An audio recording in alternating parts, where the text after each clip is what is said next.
Hey everybody, this is Eric Quanstrom, and I am coming to you live. We're talking about sales chats. This is the inaugural episode. I'm here with John Golden of Pipeliner CRM. Yeah, great. Thanks, Eric. Yeah, this is really exciting. We're going to be talking about everything related to sales over the coming weeks, and we're going to have some amazing guests, and we really want to dive into, the fundamentals of sales and how sales is really changing right now. Yeah, there's lots to talk about, and the whole goal of this show is to really keep it focused, keep it short and sweet, and really provide value every single Friday. We picked Friday for a very specific reason. We believe that there's a dearth in the marketplace of actual valuable sales content where you can learn cutting-edge best practices and really hear from experts.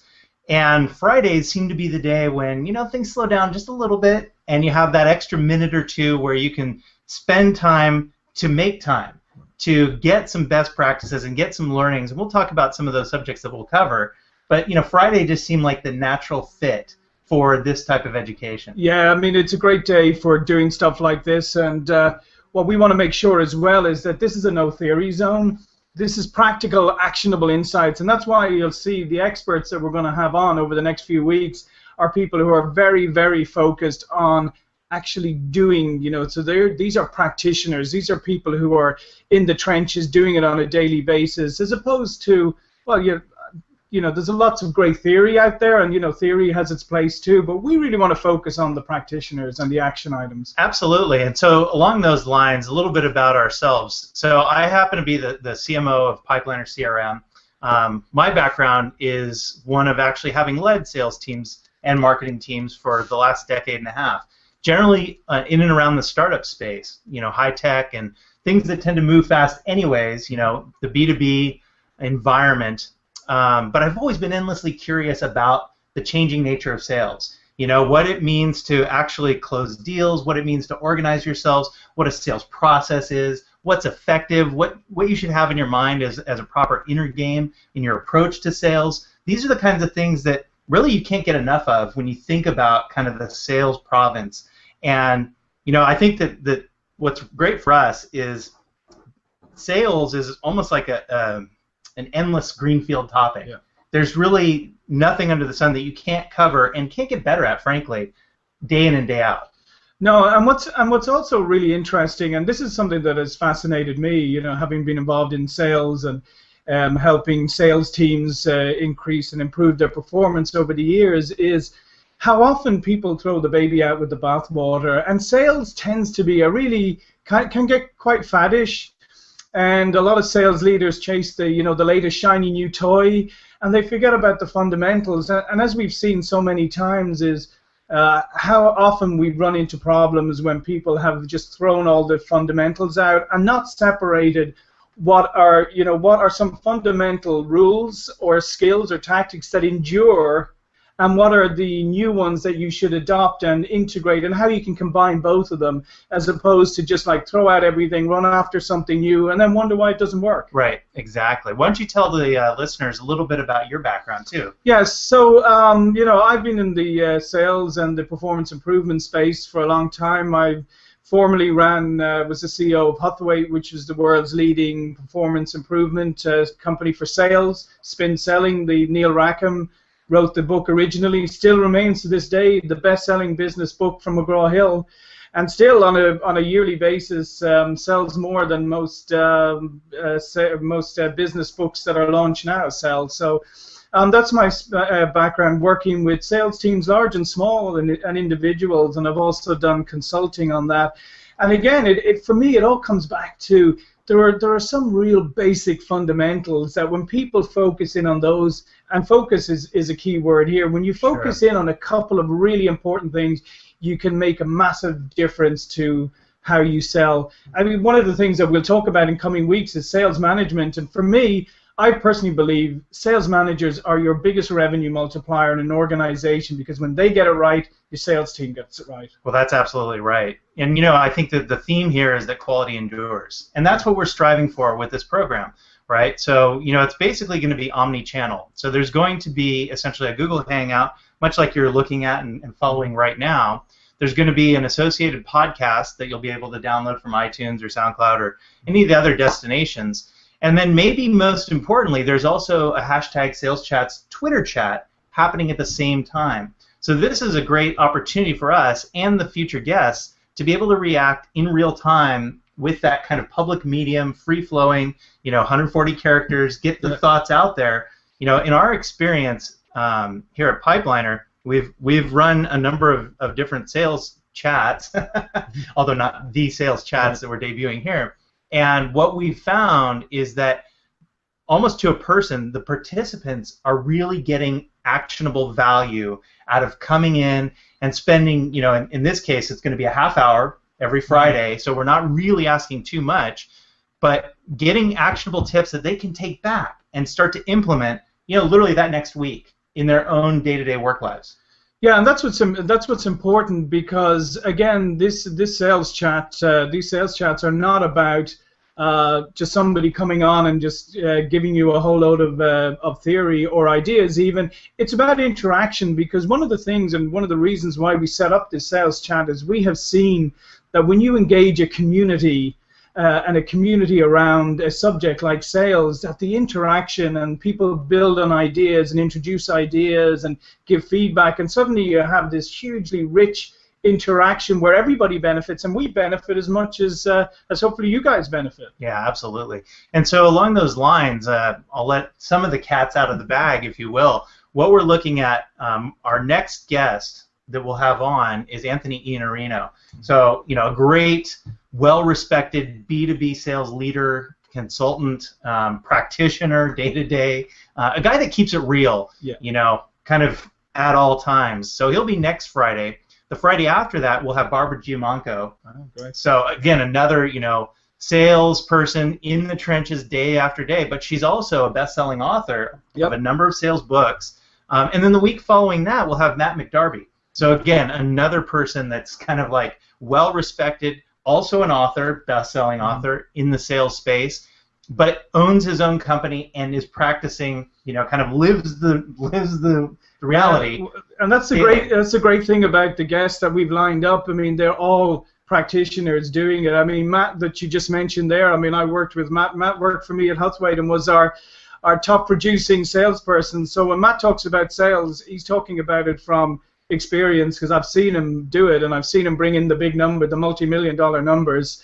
Barb, again, another great person who's just down there, real practical. And Anthony Iannarino, which I really like, is he's another of those guys who says, hey, all these new ideas, these new tactics and these new tools and everything, they're all great, and you can use them, but make sure you use the fundamentals. Like, I mean, I love his one where he's like, pick up the damn phone. Right. So, right. Stop relying always on, social media or emails. Just try picking up the phone and actually talking to people again. Yeah, so I mean, I think it's fair to say that we do have a point of view. We're not going to be, impartial bystanders here. We're going to inject some thoughtful commentary, and frankly, when we hear things that that don't resonate with us, I think we're probably going to challenge. And by the same token, we welcome people challenge us, challenge our guests, challenge the ideas. I mean, the whole point of this is to have an interactive debate, right? Absolutely. Because that makes us all better. Because and I think this is important. We're bringing in people who are experts in what they do, but we also believe that our audience bring expertise as well. So this isn't just like listen to what we got to say. This is get involved in the debate, get on the Twitter chat, get on the Google Hangout, ask questions, challenge, blog about this afterwards, whether you agree, disagree, or somewhere in between. It's all great stuff, and that's really what we want. We want this to be a totally interactive, two-way street experience. Yeah, absolutely, and that's where we're going to raise our game as well. Yeah. So we're going to challenge you out there to challenge us, which is kind of a nice framework, if you will, for setting things up. So let's dive in a little bit and give people a taste of some of the topics that we're going to cover, right? So some of the big ticket, 30,000-foot ideas that I think are really, kind of moving the sales game along today. The first one that I really, think every salesperson, every sales leader, sales manager, and sales rep should be thinking about is getting to peak performance, right? You know, what is the mentality of success, right? How do I approach my job for, you know, the best outcomes on a day in and day out basis, where every single interaction that I have is the best that it could be. And I think that that's become increasingly difficult because we have so many distractions, right? So many distractions. I mean, look at, I mean, you've got your email, you've got the phone, you've got your social feeds, you know, you've got a plethora of tools on your desktop. You've got a ton of reasons every day, or excuses rather, every day not to be focused. And I think peak performance, as you'll know from whether it's athletics or business, is that peak performance comes from focusing on the few fundamental things that really matter and prioritizing.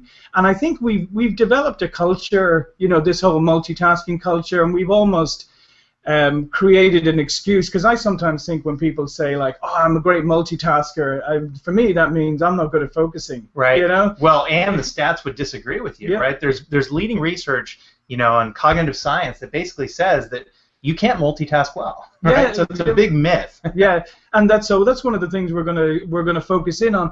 What are some of the things that to get to peak performance that you should be looking at every day? So, you know, how should you, as a salesperson, how should you organize your day?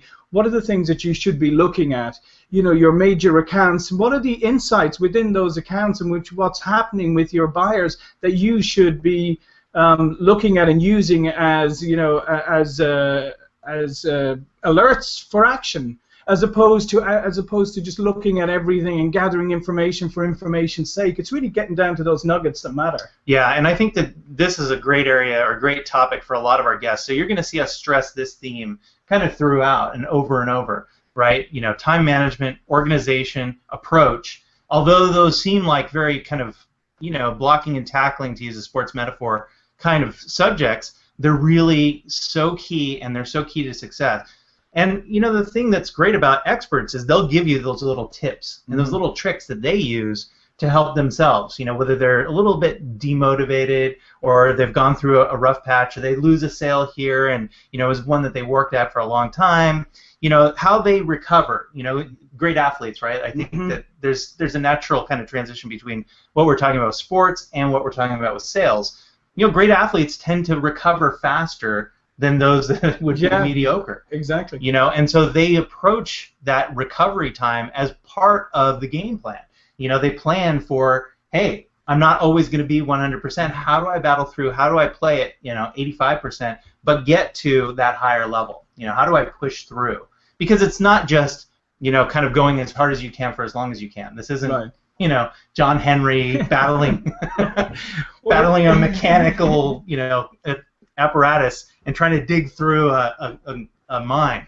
Yeah, but it's like that if you think about it. It's like, you know, if I make 100 calls a day or if I fire out 200 emails a day, but I've never actually sat down and really profiled and understood who my target buyer is and got it down to, you know, something where I have these are the traits, this is the persona of my buyer, you know, then maybe I only make 10 calls, maybe I only send out 10 emails, maybe I look to engage with 10 people through social media or whatever, because I'm now doing it in a very targeted way. So like you said, it's not about activity, it's not about doing lots and lots more, it's just about doing the right things.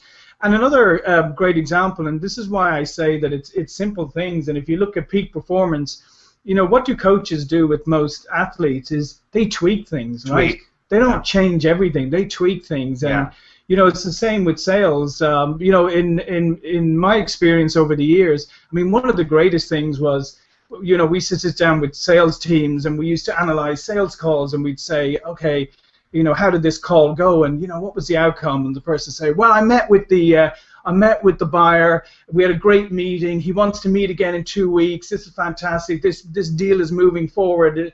And then you'd sort of say, yeah, that's great. It's great that he wants to meet. But what's he doing for the next 2 weeks? Right. And they'd say, well, I don't know. And you say, precisely. He's not taking any action. So is that really advancing the sale, or is that a continuation? And perhaps he just wants to see you, so you'll buy him lunch again. Yeah. But you actually haven't got him to take any action between now and then. Like, you haven't got him to broker somebody else into the meeting. You haven't got him to maybe put some dummy data into, if you're selling software, some dummy data into the system and use it. So it's just little tweaks like that that make an enormous difference. Yeah, you're so right, John. And the thing that's really interesting too, I even think about your example of before, where a lot of people would say, okay, well, volume is everything, right? Just pound out those calls, pound out those emails, and I say, take a step back, which is kind of an interesting segue. Not only do you need to nail the persona, right, and think thoughtfully about who you're selling to, but frankly, the messaging, right? The messaging and trial and error of getting to what works is its own art form, right? And that's a little tweak that, frankly, if I'm sending out 100 of the wrong messages, it's no surprise when I get a really poor response rate, and I think that actually leads into our second kind of meta topic, which is how you position yourself as an expert in your field, right? I think this is a really rich ground to dig in and explore in the 21st century when there's so many avenues for personal branding available. It's such a big issue, really, when you get right down to it. There's a lot of tension, too, between companies and the brand that you're supporting, the products and services you're creating, those of you that aren't actually selling yourselves, right? As the sole product or service itself. But the vast majority of the salespeople out there that we're talking to and that'll be probably on this call or part of the chat are really, they're supporting something else. Like in our case, it would be Pipeline or CRM. And so what does it mean to be the brand of Eric, but also in the context of the brand of Pipeliner, or John and Pipeliner, so on and so forth. So I think there's a lot of rich exploration there as to what are those best practices, what's the leading thinking, right now. How should we perceive kind of where our place is, and what's the right, balance or mix? Yeah, and this is a really, I love this topic because this is a really fascinating one. The whole thing about branding and messaging and how it represents you.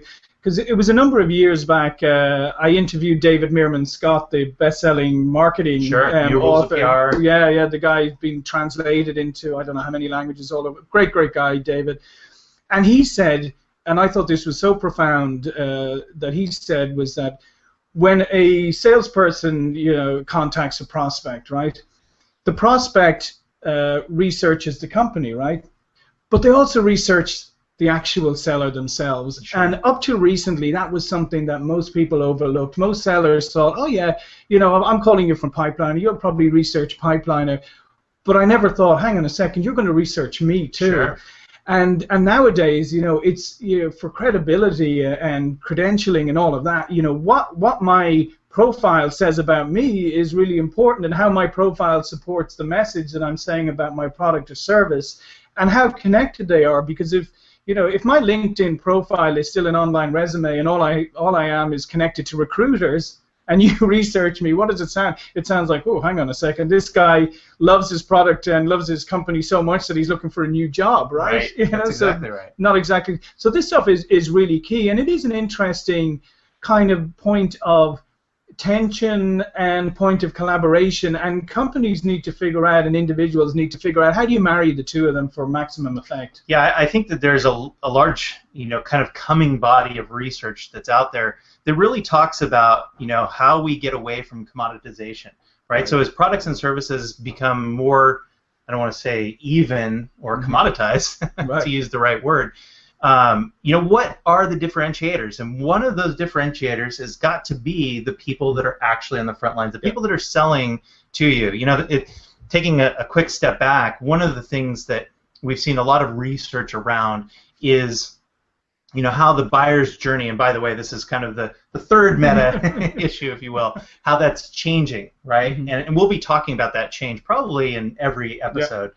And there's a lot of statistics out there about when the salesperson actually first engages. And one of the arguments, if you will, and this is kind of food for thought that I'm putting out there, and I'd actually love the Twitter audience to resonate on this or to think about this.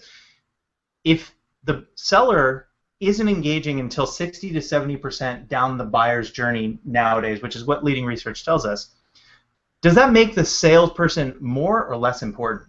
My thesis is that that actually makes the salesperson far more important than ever before. Why? Because if you think about it, they're now interacting at the latest stages of the game, where the game is truly won and lost. Yeah, yeah. To use, again, another sports metaphor. Well, it's so true because, I mean, if you're coming much later in the sales cycle, it means you got to go deeper faster. Yes. So, and you also need to have done your homework. So you need to know about all the interactions that buyer may have had with your organization up to now. Right. So was he interacting with marketing? Yes. Was he interacting on third-party review sites, talking about you with other people unrelated to your organization? But whatever it is, you better be able to go deep fast, because if a buyer's this far down their buying process already, and you try and back them way up, well, you're already out of alignment. So I mean, that is a real issue. Yeah, I think the other thing too that brings up is this. You talk about tweaking, right?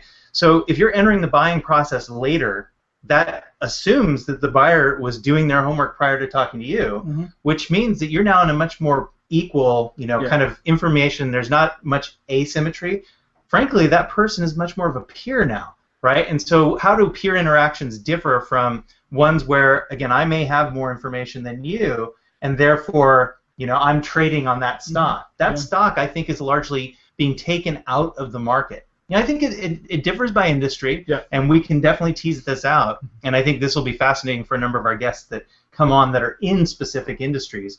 But it's my belief that, kind of, again, at that 30,000-foot level, what we're seeing is people wanting to self-educate much more. And I think that's really prevalent in B2B scenarios, where, let's face it, there's a lot riding on any B2B purchase. Well, B2B purchase, and if you're purchasing something as a consumer and you make a bad purchase, right? Well, you've only hurt yourself, and either somebody might know about it, or you might just keep it to yourself because you don't want people to know that you bought something that was rubbish. B2B purchases, they can get you promoted and they can get you fired. So there is a lot of tension there and a lot of pressure on making the right decision. And plus, somebody who makes a purchasing decision in a B2B environment, they are perceived as the owner of that product and the success of it. And as I said, if it's successful, great for them. If it's not so successful, then they feel very vulnerable and all the fingers point at them. So it's a very tension-laden, very it's a very nervous kind of experience. And as you said, I mean, if you're engaging later and you're engaging kind of as peers, I mean, one of the things you've got to recognize is there's a lot riding on this from the other person's point of view. Sure. And so, you need to tease this out early. And part of your job is to reassure them that all that they've learned so far is correct. Yes, absolutely. Well, and, we're talking about this as if it's one person who's doing the buying. Yeah, frankly, it's not. I mean, stats say that that number has crept north of 5 people in most organizations nowadays. I think 5.4 was a stat that I saw recently. And that leads us to our fourth kind of like meta topic, and this goes right to the heart of actionable takeaways, kind of on a weekly basis, where account planning, how it matters, and how you attack each account and what the philosophy is, how you're going to visualize who you're selling to and the organizations you sell into, how you kind of plan for each call that you're going to make, how you think about or think through the communication channels that you're going to use or the approach that you're going to use. I think this is actually the province of where a lot of people talk about social selling. It didn't used to be thought of where anyone was ever going to engage somebody on Twitter, but it may be nowadays that that's a very appropriate place to engage. For sure. Account planning is a really fascinating topic, and it's something that I know Matt McDarby, when he comes on, will talk a lot about, because he has written extensively around this. But what happens with account planning is a lot of organizations don't do it. Right. Frankly, a lot of people look at opportunities, right? Yeah. And then they think account planning is when you have more than one opportunity in one customer, right? As opposed to looking at account management as taking a strategic overview of the company, figuring out how all the interrelated pieces work, and figuring out how you can expand your relationship or your footprint at that company, but do it strategically, not just do it like one opportunity here and, oh, I got an opportunity over here, but strategically link them. And that's why, being able to map out, if you like, sit down and visualize and map out who the different players are, what roles they play, what opportunities may exist for linking them within your sphere of influence. I mean, that's the essence of real account management. Sure, and I think that there's probably a hierarchy of how you even get to that point. Right. You know, like building blocks or tweaks that you can make to get to that, you know, ultimate place. And that actually is a great segue into our fifth kind of topic, or meta topic, if you will, that we'll definitely be touching on frequently here at Sales Chats, and that is achieving focus. Right? So if we think about, you know, there's not a salesperson around that isn't working towards some sort of goal, some sort of quota, some sort of target. You know, they're part of a team that you know, has to be managed and ultimately has forecasting implications, especially for management. So the sales managers that are out there and the sales leaders that are thinking, you know, over and over, how do I get my team, you know, frankly, the stats say, back to the stats, right, that, you know, the average sales rep, in studies that we've seen by highly respected sources, say that the average rep meeting quota, that percentage is going down, and it's less than 60%. So you're talking about, you know, a fundamental process that might be really broken, whether it's setting quotas too high, whether it's, you know, ratcheting, or any of the tricks that we use in a growing economy like the one we're in now, or it's, you know, just poor performance, poor planning, poor. Well, there's obviously something wrong. There's a misalignment somewhere, and I think, you know, and you know, you've known me long enough to know that one of my soapboxes is focus, because and a lot of people find focus really difficult, because at its essence, right, if you focus on something, you are unfocusing on other things. Yes. So you're making choices, right? And people don't like making choices. And nowadays you're bombarded with so many things that people are spreading themselves too thin instead of focusing. And I think that's part of the problem that we have with sales right now, is that people don't know where to focus anymore, and they're spreading themselves so thin, and they're trying, and they're saying, oh, you know, I need to be an expert on a social seller, so I need to be using all of these tools, and then, but at the same time, I need to be doing the traditional stuff that I've done as well, and then, you know, I need to chase all of these different market segments because I'm not getting enough leads in, and I need to fill up my pipeline, your early stage, all of that good stuff. And I just think they're losing focus, and I think the more you bring focus into your business, you know, the better you're going to be, because at the end of the day, there's only a finite amount of deals you're actually going to be able to handle and win. Yeah, I mean, funnelology, if you will, or the understanding of what it's going to take to close a deal and then work your way backwards through to how many deals you actually need to be working is a topic area in and of itself. Well, absolutely. And that's the thing, is we've grown up on this concept of, you know, where somebody will say, well, in order to hit our target, we need to have 5 times the amount of business in our pipeline, right? Yeah. And I've always struggled with that, because I'm always like, well, 5 times, why not 6 times, or why not 3 times, why not 10 times even? Yeah, more. Yeah. Isn't it better at the end of the day that your pipeline is filled with those opportunities that you have a better than average chance of winning? So for me personally, I prefer to see less in my pipeline and know that those are the right deals, the right opportunities to be working, and we're applying resources in the right way, rather than to have so many, because at the end of the day, all you're going to do is you're going to have resource battles, you're going to split your focus, and I guarantee you're going to have huge dropout through the different stages of your pipeline. Sure. Yeah. So, I mean, these are kind of some topics, and we dug some really interesting holes in the dirt here. For ourselves. For ourselves, yeah, that's right. And for our experts to come in and start to answer.